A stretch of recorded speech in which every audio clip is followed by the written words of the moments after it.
Welcome to Psych's The Bottom Line Pharmacy Podcast, your regular dose of pharmacy CPA advice to fuel your bottom line, featuring pharmacists, key vendors, and other innovators.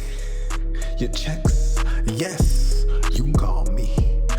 I'm a pharmacist and owner of Kavanaugh Pharmacy in Little Rock, Arkansas, with my wife Ann, who is our pharmacist in charge and the true brains behind the operation. We also That's what I was about to ask. Who actually runs that pharmacy? There's no question about that, Bonnie. She is the. We actually joke that I'm the vision guy and she's the implementer, and it makes for a good team for us actually. So it's really a good way for us to grow and adapt in the business, because I'm always thinking big picture and she's always thinking how to make it work at the store level from day to day. So it works really well. I bet it does. And Scott, I heard, to finish your question, sure. So obviously pharmacy owner piece, but I'm also an attorney and former CEO of the Arkansas Pharmacists Association. It's been a number of years in the state association advocacy world, working on a myriad of pharmacy issues, a lot of PBM legislation over the years. Was instrumental in helping with the Rutledge PCMA case a number of years ago, which now is, golly, a number of years in the rearview mirror. It's hard to believe it's that far back.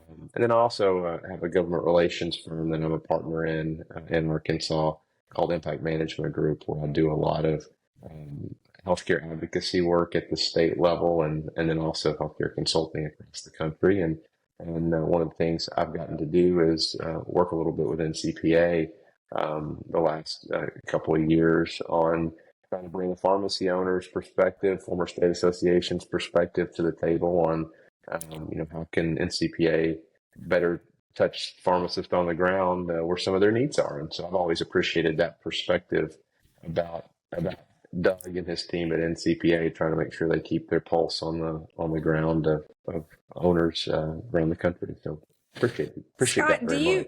Do you sleep? Is that something? Do you have time for that? I have to choose between sleep and pickleball, Bonnie, and I usually pick pickleball. Pickleball, yes. There you go. Not golf. I mean, you had to watch golf this weekend, right? I did watch Pinehurst, North Carolina. Of course, I watched that. Yeah, it was a great finish between Bryson and Rory, and I was secretly rooting for Rory. So I was kind of sad to see his collapse on those last 4 or 5 holes. He's due for a major, but you gotta hold on at the end on the 4th day at a tourney, and he just didn't do it this time. Even I watched golf this weekend a little bit, Scotty. You had to. Well, it's in our backyard. I mean, how could you not? It's a major. It's in North Carolina. I think I saw a couple of North Carolina pharmacy people posting on their Facebook pages this weekend. Clint from Mutual Drug was photobombing some photos. I'm sure. I think somebody on this call was there. I'm not going to name any names. I made an appearance. I sure was. Oh, good for you. Not on Sunday. I didn't go Sunday. But we were there Friday, and it was amazing. It really was. That's a special place. Of course, I'm a big golfer, so I play there quite a bit, and but it's just a special tournament when they host it there. Well, since you're a big golfer, I'll have to tell you my favorite golf story. I've played Pebble one time in my life. It was about 5 years ago in 2019. Went with a group of friends, and we took our wives and did the whole the peninsula thing that you do out there, go into Carmel and eat and kind of chill and play some golf. And we played Pebble one day. And we were on hole 6, somewhere in the middle of the fairway, and this golf cart kind of zooms by, and it looks like something I've never really seen before, golf cart wise. And our caddy said, "Hey, that's Jim Nance. He lives over on 12 or 13, one of the holes on Pebble." And so we kind of pulled out our phones and took pictures from 250 yards away, and thought, "Well, that's cool. There's Jim Nance." And we finished up on 6 and walked to the tee box of 7, which is that short par 3 that looks like you're hitting out into the ocean. And he comes back by and parks his golf cart and gets out and walks to the 7 tee box. We get to shake hands with him and meet him, and that was pretty cool. And then while we were standing there teeing off, he was filming I guess a promotional video for some charity event on the tee box of 7. He commentates all 4 of our shots on the tee box of 7. So I'll have to text you the video. So that's quite a story there. To have Jim Nance on hole 7. And I didn't shank it, which is even the better. Yeah, part talk about the nerves on that. Gosh knows. Not only are you on hole 7 at Pebble Beach, but you got Jim Nance there. I hit the green, and he said he'll have a shot for birdie, trying to hold off Koepka and Woods. Is what he said. So I mean, clearly he has a sense of humor. But that's a good story. Cool. Yeah, it is. I'll email you or text you the video. Well, we'll have to get you down here for the Pinehurst when it returns, because they're going to be doing it every 5 years, I get now. So that's good. Oh, no kidding. Yeah, every 5 years at Pinehurst. Well, it is a beautiful course. It is great on TV. Impressive. Bonnie, maybe you can get out there and play sometime. I told you I'm going to have to go the next time. I do not, but my son has recently, I'd say over the last year, he's obsessed. He's got the bug. The golf fever. He is. He's 15, and he played this year on the team. And we live about 8 miles from the course, local one. And he plays every day, and now he's got a job at the golf course on his own. I got a job, and so I think that consists of him maybe washing some carts for about 30 minutes, and then he gets to go to the range and hit a I don't know that he's getting much of a paycheck, but he plays for free. Maybe there'll be a scholarship I'm not in sure. the future. I don't know about that. So yeah, he's already said he wants to go the next time that they play Pinehurst. So I guess maybe I'll be there. There you go. And he'll be 20, so it'll be a different experience than when he's 15. Maybe I won't be there. He might not want me there at that point. But well, I'll tell you what. We're going to New Orleans for McKesson, and it's hot. But I'll tell you what, it was burning down in Pinehurst. If you're in those bleachers and there's no shade and it's 195 degrees, I mean, burning. Your face does look a little red. You get some sun. Man, I got a lot of sun. I was roasting out there. Roasted. But you got to see some of the greats in golf, so that's pretty cool. Oh, for sure. How did Olin deal with that heat? He doesn't have a whole lot of patience. He went in the mornings and sat in the bleachers where there was a shade, so he knows how to do it. All right, so he didn't have to complain too much then. No, it was his first rodeo. Yeah. Once it heated up in the afternoon, you almost had, if you can't stand the heat, you had to get out of there. Yeah. But not ideal. No. Kudos to you to get to go. I've never made a major golf tournament, so that's pretty cool. Well, Scott, you're a man of many talents. Golf obviously sounds like to be another one of those, and pickleball. No, it's not. Pickleball we can add to the list. Golf is, I'm a shankopotamus, I think is what they officially call that on the golf course. All right. Well, with Jim Nance watching along and you didn't shank it, that's noteworthy. I just sent you the video. So I'll have to check that out. Maybe you could add it at the beginning of this podcast. No. So you're an attorney and a pharmacist. That's impressive. Let me just throw that. Most trusted, least trusted, all at once. So it's a good mix. You got to balance that. You got to wear your different hats there. I guess I want to start off here, Scott, and just say I want to start with Arkansas, because it seems like Arkansas stands out as being a leader in the country. This is just my own opinion here of being a leader in the future of pharmacy and what you guys are doing there, perhaps with your leadership, I'm sure, at that as your time in the state association, as well as just what you do in the state in general with everything you're doing. But it seems like Arkansas is really just ahead of the curve in a lot of different areas. And I know, clinical type services, beyond just filling scripts. How do you see that? How do you see, Arkansas in that role, and how do you see that playing out in the rest of the states and, or the rest of pharmacy in the future here, near future? Just curious. Yeah, well, and thanks for recognizing our state. I'm very biased, so I'll just say that on the front end. I tend to think we've historically had one of the strongest state pharmacy associations in the country, and that's not anything that I did. I just got to be a part of it. I mean, when you look back at the strength of our association, I mean, you literally go back 50 plus years to a guy named Charles West. Dr. West, who you may not know, was a pharmacy owner in Arkansas who became the head of the Pharmacists Association in Arkansas, and in the 80s went up to Washington and became the CEO of what is now NCPA. It was the National Association of Retail Druggists when he went up in 1984. So we had Charlie West as a CEO who was just, a legend in pharmacy in Arkansas. Norman Canterbury, Richard Beck, Mark Riley, myself, and now John Vinson, who's just doing a great job. And so when you look at all of those, the common theme amongst all of us is that our state has prioritized hiring a pharmacist as CEO of the organization over the years. And that's not to say that non-pharmacists can't do the job and do it well. One of my good friends, Joni Cover in Nebraska, served for many, many, many years as the Nebraska CEO and did just a tremendous job out there. But there's just a learning curve, as you guys know, when you're coming into pharmacy issues, and not just understanding the acronyms and the lingo, but how it works and how to be able to be relatable to those policymakers. And our state has just done that well. And the other thing I think is really unique about Arkansas is we're a state of 3 million people.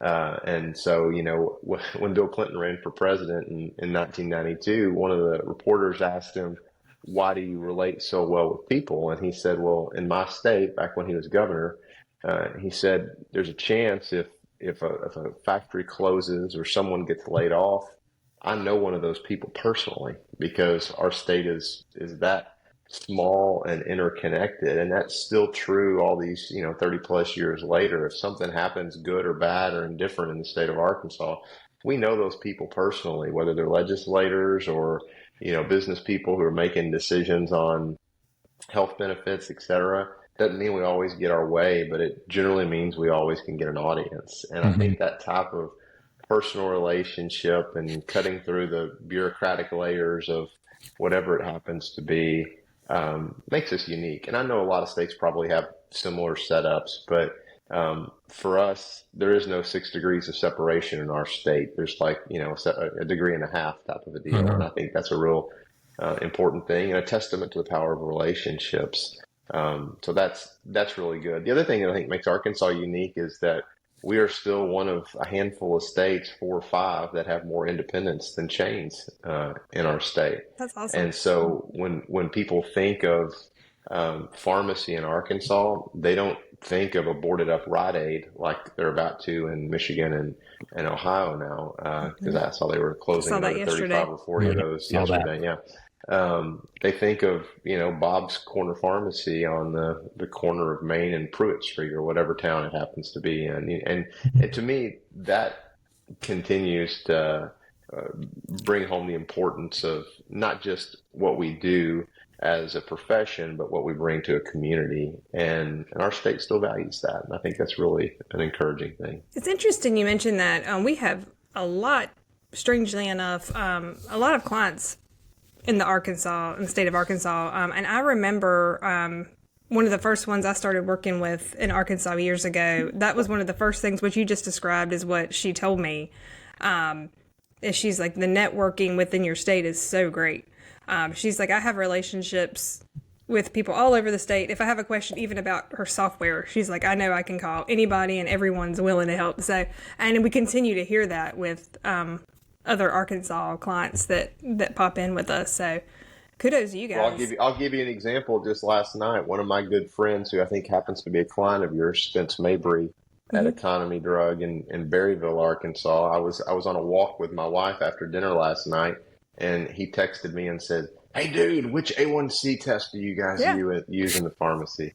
So it's just kind of the nature of the relationship that we have in this state. And frankly, independent pharmacy is kind of like that around the country. A lot of these message boards that have popped up over the last number of years on Facebook have really been great to be able to pull the expertise of the Aminas of the world, Benjamin Jollies of the world, Yeah. all the Joe Williams, et cetera. You just keep I've got a list of 1,000 I could name here: Marcos, Renan, Ching, Gentile. So there's just a whole bunch of folks that just love to be able to connect on there. And Yeah, you that's a guys have great thing. recently There's a pulled lot in of thought Bree leaders. as well Yep. from I'm sorry, Bonnie? NCPA. Bree from NCPA has joined you Bree guys. Morris. It's awesome. Yeah. Yeah. So she's an Arkansas native. Yes. She's Excited for from her, a little yeah. town called DeWitt in southeast Arkansas. And Bree spent 10 years with NCPA and came back to Arkansas about a year ago, and now is leading our Arkansas CPESN. So we're super happy to have her back, Yes. back in Arkansas. Yeah. Love Bree. She did a great job at NCPA, She so did. she's definitely going to do a good job with you guys. So Scott, what about you got Arkansas and all the great things going on there in terms of pharmacy. Speaking of the NCPA, I know you're involved in the NCPA currently, assisting with various programs. One being the core program. Why don't you touch on that and kind of share what that's all about? Sure. Yeah, thanks for asking about that.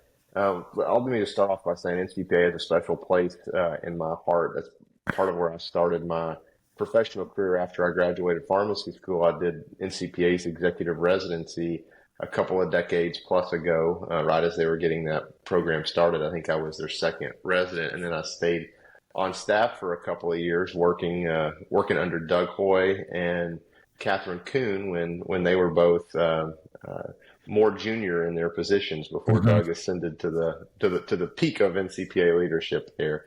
And so I've always had a great relationship with them and appreciate the very important role they bring to the profession. And that's part of where I learned the love for association work. And so I give that organization a lot of credit for, me getting involved with Arkansas in the way that I did for so many years. So Doug and I have just been friends and kept in touch for 20 plus years.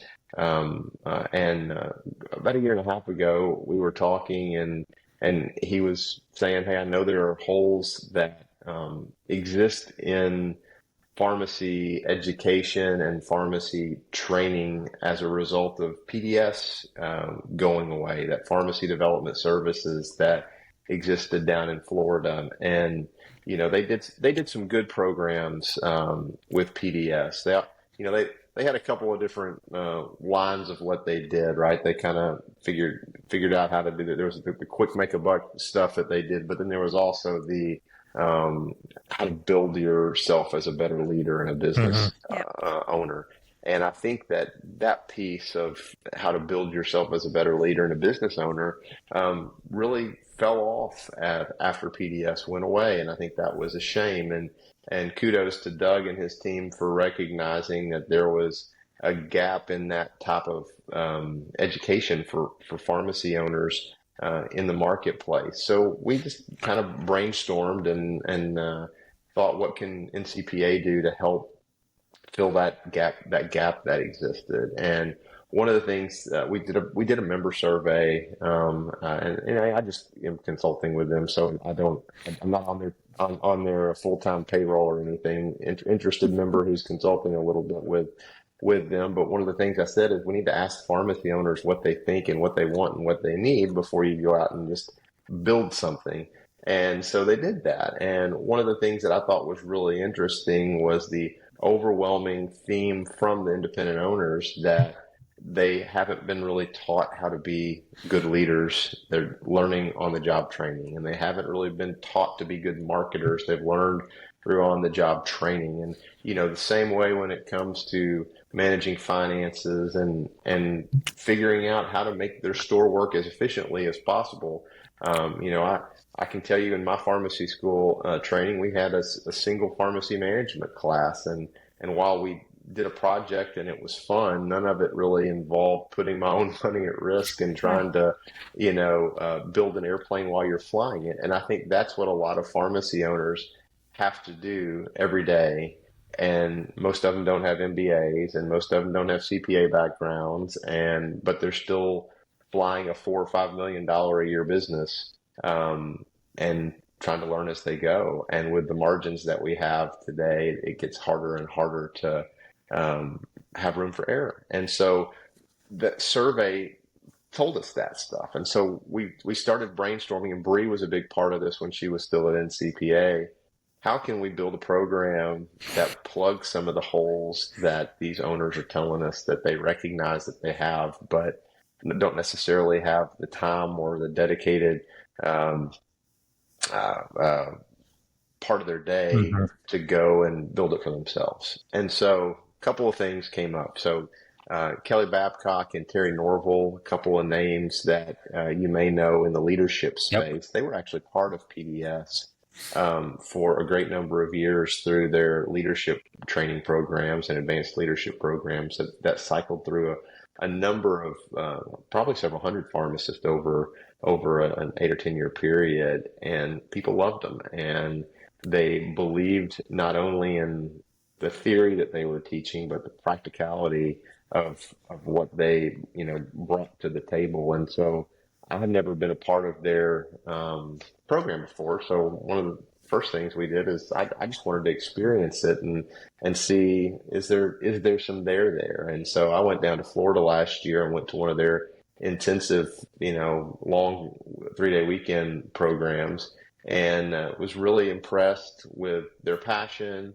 but with the practicality of what they brought to the table. And I knew that what we wanted to do was to build a program that incorporated a lot of that leadership, because whether we're talking about making good financial decisions or marketing decisions or operating decisions, all of it comes with knowing who you are as a business owner first and foremost, and setting that foundation for being able to know what you know, and most importantly, knowing what you don't know and when to go out and grab help.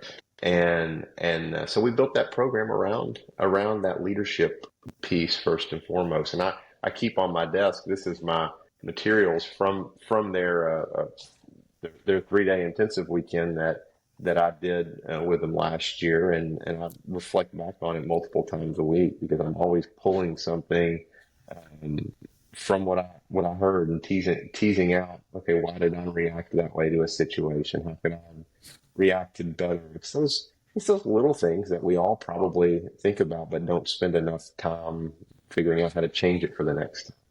And the changing it for the next time is really where the upshot and the victory is in being a better leader and being a better manager. And so we built the program. I'm babbling about the leadership piece, but it's really hard to quantify what it means. But it really does change your psyche, because you can't lead people if you don't know how to lead yourself. And so that was kind of the first cornerstone of what we wanted to do with this program, is to build people into being better leaders of themselves. Because the second pillar is using another industry expert, Travis Wolf, who's on those message boards a lot too, that I mentioned. Travis is fantastic, and he has really developed a niche as a former pharmacy owner in helping to build good teams.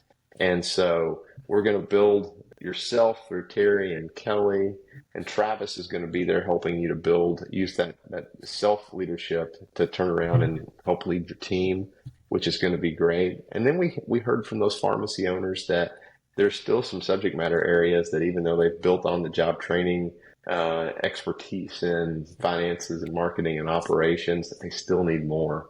And I think you guys would probably acknowledge, I know when we talked to y'all early on in the program, there were some smart pharmacy owners who probably still don't know how to get the most out of their P&L and balance sheet, and use them as a management tool, and not just a report that they can check the box that they got on a monthly basis. And so we have things that we see people have. They have no financials. They're awesome pharmacists, but they have no clue. We always say, use your accounting as an asset, not as a liability. So 100%. And even the ones who probably get the financials don't open them because they're afraid to look at them from month to month. And that, and I get that, right? I mean, nobody's saying that this world is a panacea that we're living in, but you can't improve what you can't measure. And you can't, make purposeful changes if you don't look at those measurements and see how they trend over time. Yes. And it's common sense to say, it's a lot harder in practice to do when you're juggling a whole bunch of people. I mean, last night, my wife came home from the store, and the focus wasn't on so much what the margins looked like for the day. The focus was on some dude who was trying to pass off a script that they thought was forged. Those are some of the realities of dealing with a pharmacy in the world that we live in, but you can't let it distract you from what the main purpose is, which is to have a financially solvent business so that you can continue to provide great care to those patients who depend on you every day.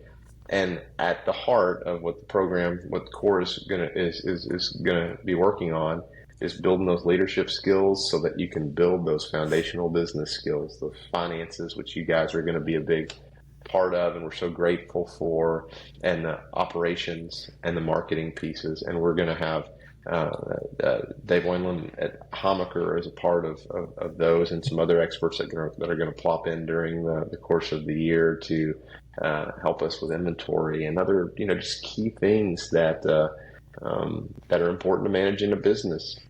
I know you guys probably tell people this all the time, but calling your pharmacy a small business is really a misnomer, because the average pharmacy is a $4.5 million a year business. I'll tell There's you, nothing small about that.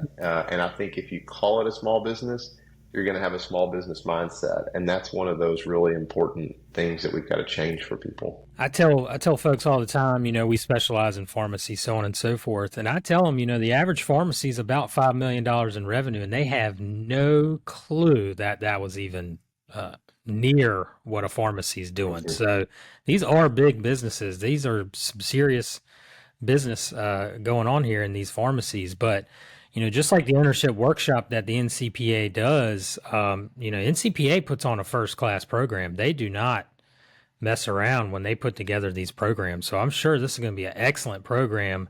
And there's certainly a need there for all pharmacy owners, really anybody, because like you said, Scott, these are the foundational pieces of who you are and what you have here in your pharmacy that you have to master. You have to invest in that, because pharmacy owners wear as many hats as anybody I've seen. You're involved politically, you're involved running a business, you're involved in patient care, so on and so forth. So having that foundation is just vital, especially in today's environment that is challenging, and with the opportunities that are out there, you got to have it. So I'm excited about the program for sure. Well, we definitely are too. We've got a great cohort. I think there's still about 4 or 5 spots left in this first group, but we've got a group. It's going to be approximately 25 people in this first group. So it's going to be a small, intimate group, but it's going to be built that way to help create that cohesive year-long relationship structure amongst those folks, and be able to get to know the instructors, but also to get to know each other. And we were gonna initially kick it off July 1st. We pushed it to August 1st because we got some feedback. There's going to be a lot of people at these McKesson and Cardinal and ABC trade show, or Syncora now, whatever they're calling themselves this week, trade show next month. So we're going to start it August 1st, which is actually probably good timing too, as people get back into the fall months, and that kicks off flu season for 2024, 2025 on August 1st. So there's always something new and changing in pharmacy to kind of get us reinvigorated for. So no better time than then to get kicked off. So we're really excited about it. And, Pete, like I said earlier, I hate to use the airplane analogy over and over again, but it really is. You're flying the plane and you're making tweaks while you fly it, because you can't afford for it to land, and you sure don't want it to crash. You've got to keep it in the air, and you got to course correct while you're operating, and that's hard. Yeah. Well, we're excited to be a part of it too. We appreciate the opportunity, but I really think it's going to be great for folks. Switching gears just a little bit, Scott, what's new with your pharmacy, Kavanaugh Pharmacy, with everything going on these days? Well, we've been changing while in the air a lot. I've mentioned it on a couple other shows, but 2 years ago, we took a big leap and bought a new building for our main store. Our pharmacy, I mentioned Charles West earlier, who was a former CEO of the Arkansas Association and then NCPA. His pharmacy, when he was a pharmacy owner, was Kavanaugh Pharmacy. And so he was the second owner, and my wife and I are the fourth. So there was a person between us, but we own Charlie's old pharmacy in Little Rock, which is kind of a cool small world connection. And that pharmacy opened in 1955, and from 1955 until 2022, it was in the exact same location in the exact same shopping center. And, we bought it in 2013, and we're growing it and adding extra services and marketing and trying to do all the things that you do when you buy a business and want it to grow. But we were really limited by parking. We were really limited by visibility. We didn't have a drive-through, and we live in a small little enclave of Little Rock that is like a small town in the middle of the big city. But we knew that a drive-through was something that could really help us. And a bank 2 blocks down the street closed during COVID. We had a realtor reach out to us to try to rent it to us, and he wanted kind of some huge rent. And I said, no, but I'll think about buying it if you want to sell it. And so we ended up buying the building and doing a remodel at the beginning of 2022. And we moved over Memorial Day of 2022. And the last 2 years for us has really been this massive growth cycle, trying to manage new people, new processes through a time of gigantic growth. We have and probably cash flow in there too with growth. That's certainly been a big piece of it too. And I'll tell you frankly, COVID vaccines helped a lot on the cash flow side of things initially because of the government provided vaccine. During the pandemic, and I've mentioned this again on other shows, we opened a standalone vaccine center where we did about 70,000 vaccines at the end of December of 20 through, I think, September, October of 21. So that certainly was a big assistance in us being able to afford the building and the remodel on the building.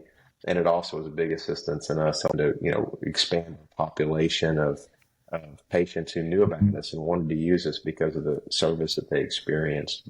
But we've been in a big growth phase after we've moved. The drive-through, which I would have sworn off for the entirety of my career, but for finally giving in, has caused us. We grew about 40% in year one, and we're on track to finish year two in this new location, another 40% up. And so that's great. It has. And let me just say that's growth. Yeah, that's script volume, though. Let's be clear about that too. So it's.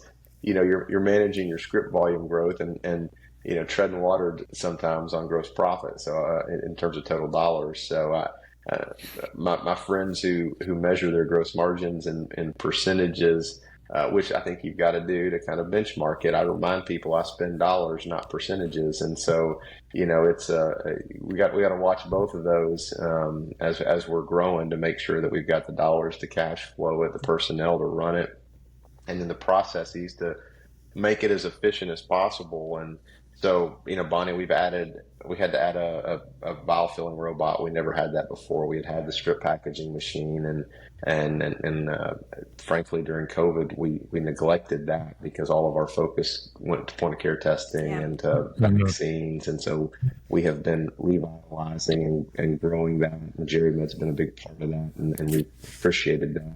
They're doing great with that. Incorporating the vial filling robot has been a great transition. We just, this is silly, but we just changed prescription labels just in the last 2 or 3 weeks. And, that was, talk about a financial exercise, not just in quantifying what labels cost and how you can change it, but trying to figure out what do you want on your label. And how do you want it on there so you can see your financial information in real time for your most senior staff and also for your most junior staff? And what do you want on your label from an operation perspective? So if it's going to the robot, your staff doesn't go looking for a bottle, they know to go look for a robot. So all those little kind of workflow and financial pieces come together when you're creating a new label. And I know that's basic, but it makes a big difference when you're trying to be real-time managers of the scripts that go through. So those types of things, we're changing while we fly, Bonnie, and it's been really, really good. I'm glad to hear that. Yeah, That's the right answer. Yeah. I see a lot of owners struggle with the operations side of things. They're not, because payroll being the second largest expense in the pharmacy, and not maybe being as efficient as they could be. Maybe the pharmacy's not set up the way it could be to maximize efficiencies. Is the core program going to touch on some operational best practices and training? That's just there's definitely going to be a big ops piece. So that there's 3 domains outside of leadership. There's obviously the financial piece, which you guys are going to be a big part of, but there's definitely going to be an operations domain and then a marketing domain. Good. So, and it's really important. We're actually going to be starting our onboarding interviews with the participants here in the next week too. We're going to try to get a real feel for their practices on an intimate level. That's part of the reason for keeping it in the small group to start with. We're going to understand from them, not just sitting in a seat and hoping that they get something from a presentation that week, but we're going to hear from them on the front end of what they want to get out of the program. What are their biggest challenges? Where do they think their biggest pain points are? We want to personalize it in a way that helps solve an issue that they're having, right? And that's part of what the small group and the collaborative I think will really assist with, because sometimes it's not. Yeah, customized approach. I love that. Yeah, it's and that's hard to deliver, right? But it's not. You're not necessarily adding a wing onto your pharmacy to change operations in the best way. I mean, I've got one of my sample labels here, and I'm going to pull it off just to show you. This is just a little sticker on our label, and you can't really. The whole label is this whole thing here, but this is one little sticker, which is I couldn't figure out what to do with this little 1/2-inch by 4-inch piece, so I added just the drug name, NDC, our current balance on hand. I used the deductible accumulator, EDI, how much they paid on the deductible, how much the deductible is left, cost of the drug, payment on the drug, patient copay, and whether it's in the parada or not. Wow. And that's a lot of kind of random information all put together right on there. The same little bitty sticker, but that's not patient facing. That stays in the back of the pharmacy. It's big enough so even the small eyes can read it, and it gives you a financial snapshot and an operational snapshot and an inventory snapshot. Bam, bam, bam, right there at your fingertips. And that's not rocket science, but it took 30 minutes working inside your label maker program in Pioneer, which is the PMS we use, to make it work. So, but the way things are right now, you have to have that information and you have to use it. So we've got clients that are pulling all these reports every day to figure out winners, losers, what they can fill, what they can't, what they need to pass on, and it's so much. So anything that you can have right there together that's awesome. It makes a difference. And again, what I love about stuff like that is that didn't take an engineering degree. It didn't take anything but hearing other people do something similar and a little elbow grease and 30 to 60 minutes. And, every pharmacy owner can do that if they want to invest the time in it. Yep. That's what the big part is, and finding the time to do it. We hear that a lot. They're like, I'm doing, all these things, and I get it, but you have, like you mentioned, you just have to. And that goes back the time, Bonnie, Scott, to your point, that having a great team. You got to have a great team that can support and do what you need them to do, so you can go out and focus on these one-off areas perhaps that you need to do. Well, and that's part of the leading yourself piece of core that I think is going to be so impactful. Let's just be honest. I know you guys aren't pharmacists, but let me confess on all the other pharmacists that are out there. We're top A people. We are control freaks. We figured that out a few years ago. We like to be in control. There's something else about pharmacists. Let me interrupt you there. Pharmacists marry pharmacist. I don't know. That's a lot. That is a fact. And they breed pharmacists' children sometimes. Just saying. There are more pharmacy spouses, both of them are pharmacists, than I've ever seen in my life. But anyway, sorry to interrupt. It works for us. It works for us. We don't have solid data on There's that, Scotty, but there's something goes on in pharmacy school that triggers. My wife went to a different pharmacy school, Scotty, so I don't even know how that- Oh, wow. So you're an outlier Yeah. too, but you still found each other. Yeah. No, but if you don't learn how to let go of the little things and trust people, trust that you can train them and trust that they will do the job, then that's okay. And again, I hate to rely on these message boards a lot, but there's a lot of wisdom to be had on there. You've got to know where your big important issues are that you can't delegate, right? And the ones that you just want to retain control of. That's okay, as long as you're purposeful in what you keep track or what you want to keep task of. But you've got to find the small things that consume your time but don't produce the return and hawk them off. They're still important. Train the people to do it appropriately. And then never expect them to do it as good as you're going to do it. I mean, you can always hope that they will, but if you're hoping for you, then you're always going to be disappointed, right? And so, what I saw on one of these boards the other day was you should train them to be you and accept 80% as a pretty good reason to let something go. And you know what? That's not a bad way to think about it, because if you're gonna fixate over the 20% that isn't doing it as well as you would have done it, that's going to drive you nuts. Fixate that time on those big areas where your expenditures are. I mean, financials, for example, are easy.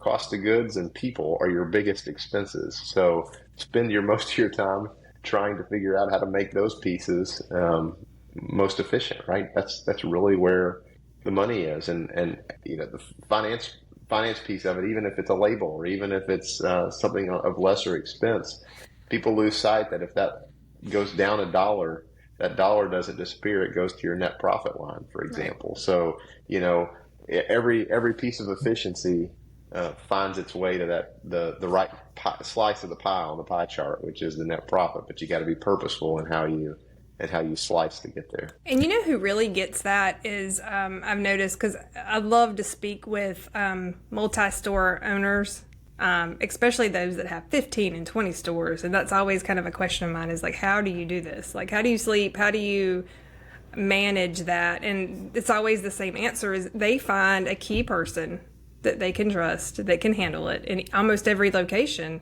And I mean, they're essentially putting the trust in that person. They train them, like you said, like they would do it as much as they can. And then, they touch base and that sort of thing. But they're really letting those people handle the operation. And that probably is hard to do, I would think, with a Yeah, well, especially when it's your money on the exactly. end of the line. We opened a store with a group of 5 or 6 other owners 2.5 years ago now, down in Southwest Arkansas, a little town called Nashville, which is about 4,000 or 5,000 people. I'd only been down there once or twice, but we had this young pharmacy graduate who was from that area of the state, whose brother was an optometrist down there. His wife was from there. They were determined they were going to move back home, and he wanted to be a pharmacy owner. And so he's like, well, he came to me and said, what do you think we should do? Do you want to help me do it? And I said, I have no desire to be 3 hours away from Little Rock on a regular basis. I said, but there's a group of pharmacy owners that invest in young people like you and help mentor people like you and put trust in people like you to be the business owner today and the bigger owner tomorrow. And so we did that. So the 6 of us got together and provided him equity on day one. We provided the cash and he provided the sweat equity, and he remodeled an old pawn shop to be a pharmacy. It's next to a Taco Bell KFC combo, but we did that on purpose because there's a little drive-through at the pawn shop. He did a great job with the remodel. And today he's doing about 200 scripts a day after opening from scratch 2.5 years ago. And we've trusted him to succeed based upon his own elbow grease and based upon getting nudges from us on, think about this, consider this. Has he been perfect? Probably not, but I wouldn't have been either. Has he learned a lot? Absolutely. And he's been diligent. He's been conscientious. It's his and he has so much pride in it that he wants to, do whatever he can to make it successful, and he is, and he's doing a great job. So that's an N of one. But Bill Osborne in Oklahoma, for example, he does that with 30 different stores. Ken out in California has, golly, I don't know what he's up to now, 80 or 90 stores, where he has similar types of, just one-off partnerships with people. It's happening all over the country. People put faith in folks.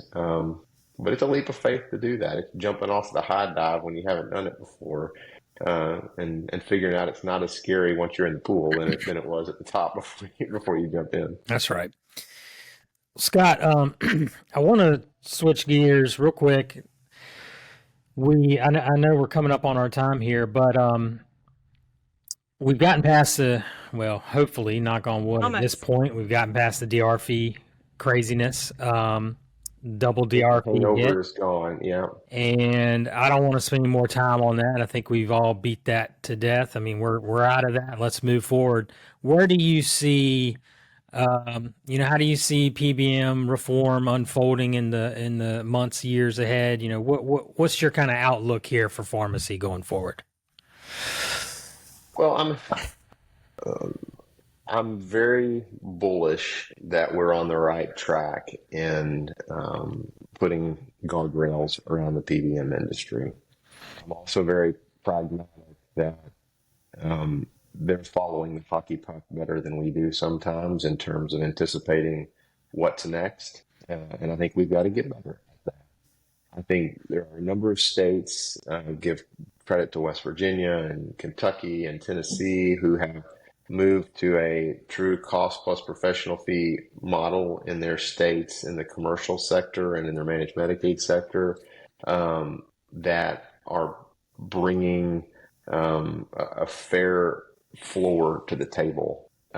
We've seen that in fee-for-service Medicaid for almost a decade now, and we see Congress working on that towards managed Medicaid. Hopefully they finish the fight before the end of this Congress this year. So I'm encouraged that the heat on the PBM industry has continued to go from a slow boil to it's boiling over the pan now, and I think we're going to get some fix. And it's probably going to come more to state by state basis than it is at a federal basis. But I still am encouraged that Congress will act on the PBM bill before the end of this year. That's my hope. What am I thinking about down the road? The Inflation Reduction Act, which President Biden signed a year and a half or so ago now, that has some mandatory Medicare Part D rebates as a part of that. So starting in 2026, I believe, there will be 10 drugs added to the Medicare Part D federal government negotiating rebates. And it's going to be drugs like Eliquis and Enbrel and Xarelto and Farxiga and Imbruvica. There's several, Solara, that are on that list, Januvia, that are high volume drugs, and we don't know how that's going to work out yet in terms of what it's going to mean for us from a payment, what it's going to mean from, are we going to have to cash flow the rebates or not? And I know NCPA and HDA and a lot of those folks are providing comments as we speak to CMS on ways to minimize impact on pharmacies and to make sure that we're paid appropriately for being a part of that Inflation Reduction Act implementation. But things like that are always challenges to our operations that we've got to figure out how to adapt to. There aren't anything we did, but there's still things that are going to impact us. And so that's, to me, the thesis of being an independent pharmacy owner is you can't just look at what's in front of you this second. You got to look at what you think is ahead of you 60 days, 90 days, 120 days, or a year down the road, and be prepared for those so you're not caught flat-footed. And the IRA is definitely one of those things that I'll be on 2 calls later today about that I'm not concerned about, but certainly keeping an eye on, because I think it can have a big impact on cash flow, can have a big impact not just in 2026 but beyond, because those drugs are going to be added to that list, another 8 or 10 drugs a year until they hit, I think, 50 drugs on the branded side of the world in the Part D space. So there's always change coming, and it's usually non-pharmacists making that change, which is why it's so important for us to still be a part of the legislative process. That's right. But I think Huge. the moral of my story, guys, is that all of our pharmacy owners are capable of doing great things. I would just encourage them to focus on the 10% of their world that they know they can change, and not on the 90% that's in somebody else's hands. It's real easy to get angry about the 90%. It's a lot harder to focus on the 10% you can control and take ownership of it. And so that's what I hope everybody does, and that's what I hope CORE will help people do. That was Bonnie, a heck of a bottom line, Scott. that might have been our bottom line segment kickoff right there. I mean, that was great. So we have a bottom line segment, Scott. Anybody listening in knows we have our bottom line segment, and I gotta say that was a bottom That line was it. right there. Mic drop. Control the 10% you What can you control. can. Yep. Yep. Bottom line. That's what it is. And it's okay to use F-bombs every once in a while, but that's only on stuff that you can't control, right? Not on the stuff you can. But Well- being an advocate's a huge deal. We say that all the time. I mean, we just said how promise busy you these this. pharmacy If you're a owners pharmacy are. owner, you have to be an advocate. They go That's hand in right. If hand. you're not your own advocate, no one else is going to be it for you. Nope. Right. So you have got to be your advocate. That's right. Well, Scott, that was the bottom line for me. Bonnie, I'm sure you as well. We appreciate I you couldn't have done one. coming on, Scott, and spending some time with us. We appreciate all you do in pharmacy, your leadership, and keep on keeping on. And we look forward to having you back on in the near future.